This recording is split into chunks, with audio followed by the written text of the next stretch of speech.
Hi, and welcome to our second musterbrand stream. Thanks for tuning in.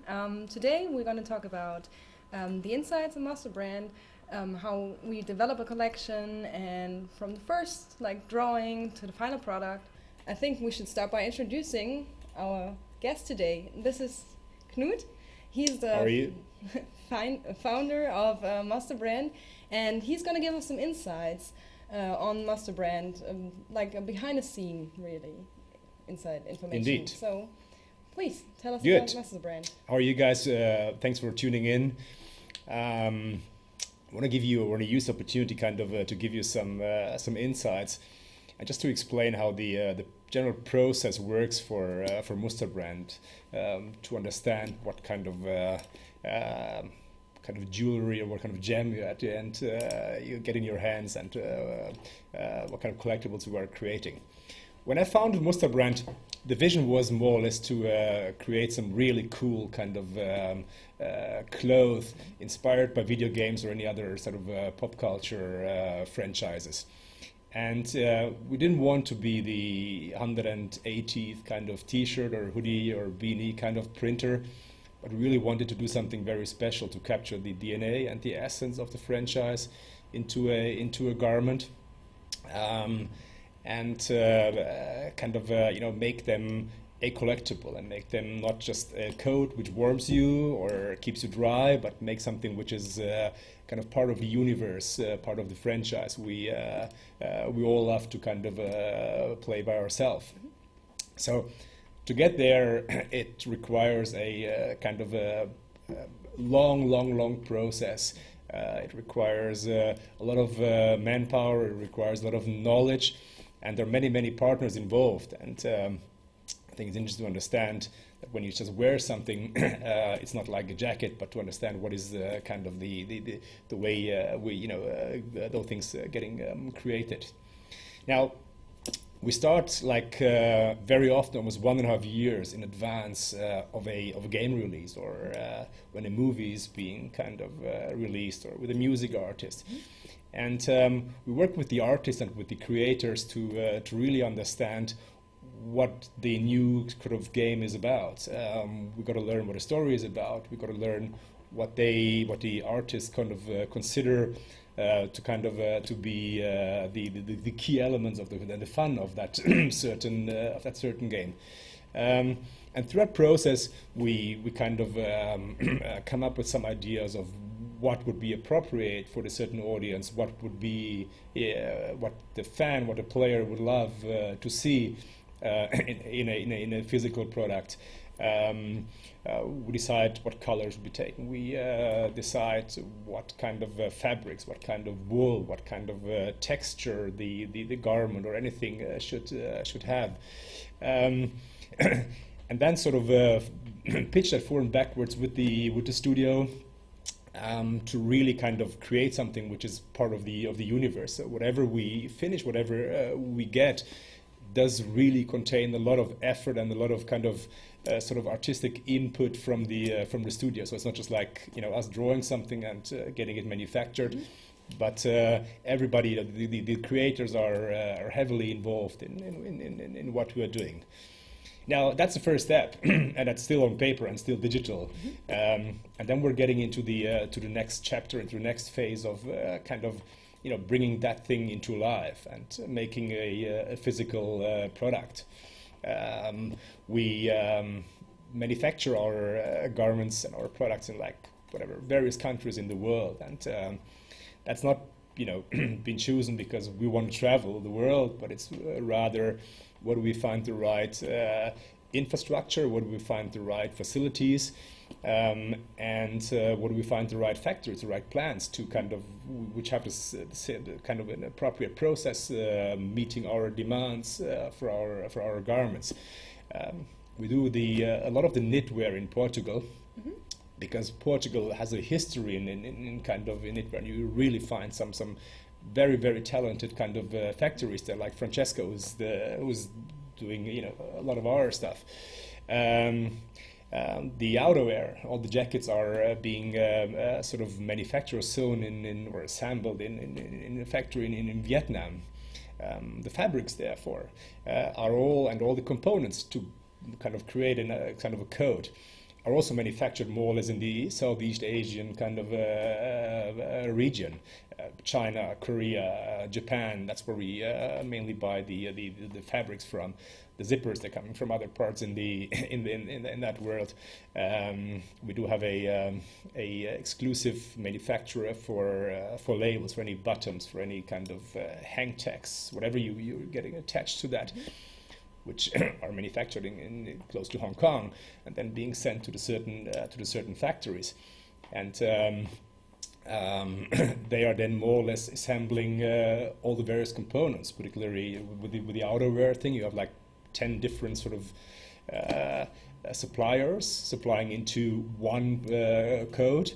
And you've got to make sure, or this factory's got to make sure that they're always in time, in the right right moment to be more or less then assembled or sewn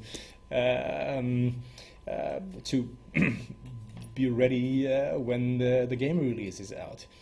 Now, the other thing is, which I had to learn as well, not having a textile background. There is no warehouse where you can buy kind of fabrics or those things. So everything we're doing is exclusively more or less produced on our order, on our demand.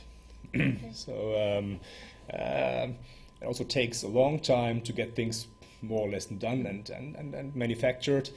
And in the meantime, before with the design process, and then the factories are starting ordering all the components. The tailor and our engineers and pattern makers are creating the first prototypes. So then they being sort of then sent to us.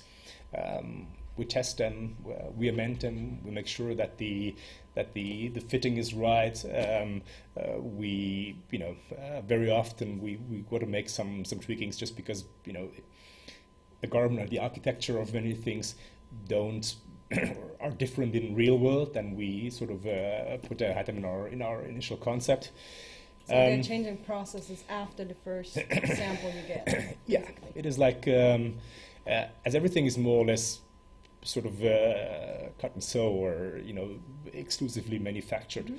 There is no standard kind of thing, so we can't just rely on many things. If a jacket is longer or shorter, it might affect the way the shoulder kind of fells and so on. So it's kind of nice. It's a complex process. It's like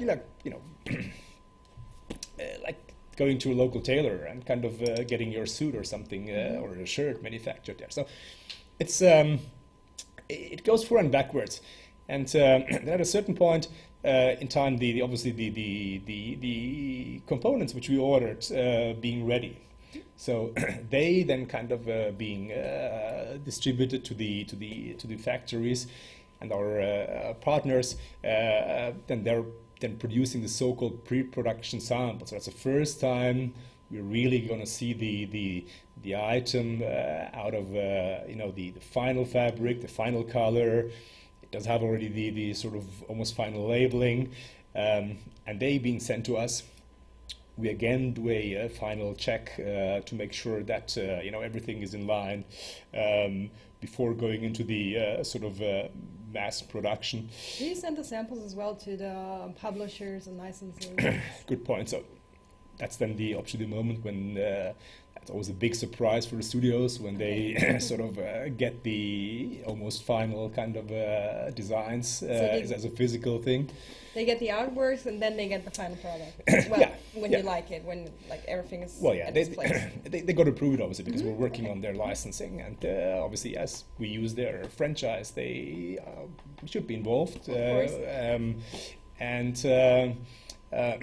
And they got to approve them, so they got to sign up and say we're happy with that, and then we're sort of going to the next step of manufacturing them, because afterwards nothing can be changed anymore, obviously. So it's done. Now, comparing this with the traditional textile business, where you either have a sort of a very, very low key kind of standard item, or you have the kind of super designer thing, which is more or less locally done by a local tailor, Yes. and obviously with a price point which is much higher. We sort of established a way to create garments with a very high kind of level of dedication and details in there, but still kind of maintaining a sort of affordable price level. We get a lot of requests and also complaints and kind of from customers say, oh guys, you got to 200 euros or pounds. That's got to be leather, and it's got to be gold. It's got to be kind of come with with $100 note in there, and it should also be a washing machine at the same time.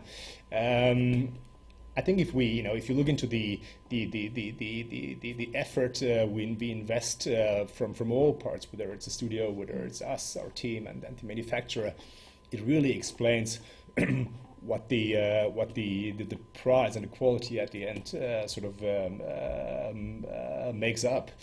And so you try to find a perfect level between high quality and not so high price, basically.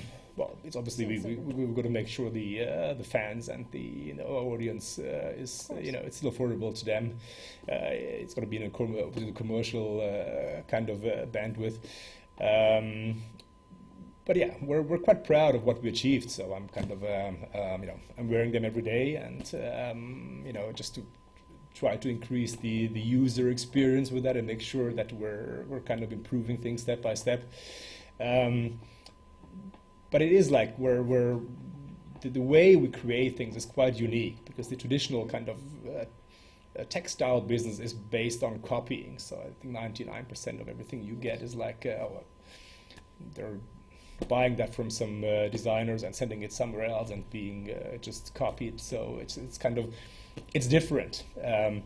As I said, our goal is to really create collectibles. So whatever you guys might get from us is something very special, and you should keep that for long, because those are limited, and at a certain point we'll hope the value even is going and we to also increase. get a lot of questions, is that collection coming back, or will you produce more of that and Sure. that? We get a lot of questions like that, and it is really limited, and there's only like a certain amount of products we can actually Indeed. produce, and so most of the collections are actually not coming back, which most people don't know, I think. Yeah, it's first of all, we just don't want to kind of produce too many of them, because they got to be special. It got to be something like, hey, my thing's limited. I'm just a sort of part of a small kind of whatever subculture who owns that.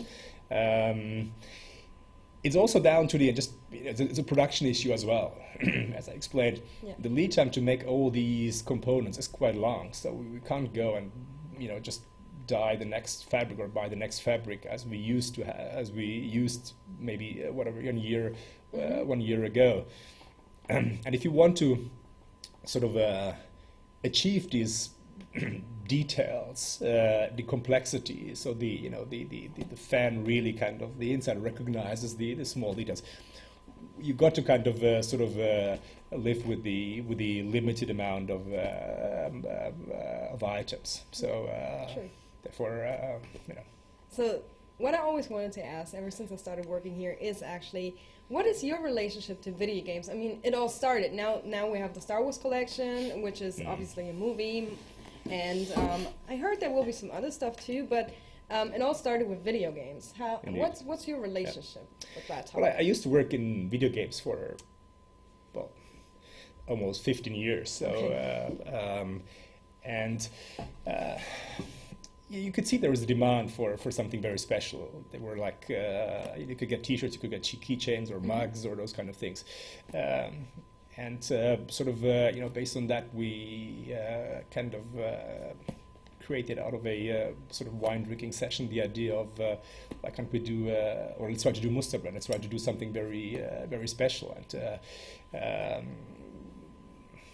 being in the industry, you could tell that video game is not just the toy or something, but it's a subculture, it's something which is going to impact an entire generation. And as any other entertainment subcultures, whether it's music, art, sports, they all had an influence almost on what you were wearing. Now, video games will certainly have the same impact. It's a very, very young niche, but you will see in future, lots of components which been created or design styles which have been created in video games will appear in textile or in fashion. And it won't stop only with a T-shirt, which is sort of the stereotype uniform for nerds. But it's going to be more. Hope so. Yeah, no, definitely not. So okay, thank you very much for that short introduction. Thank you for the invitation.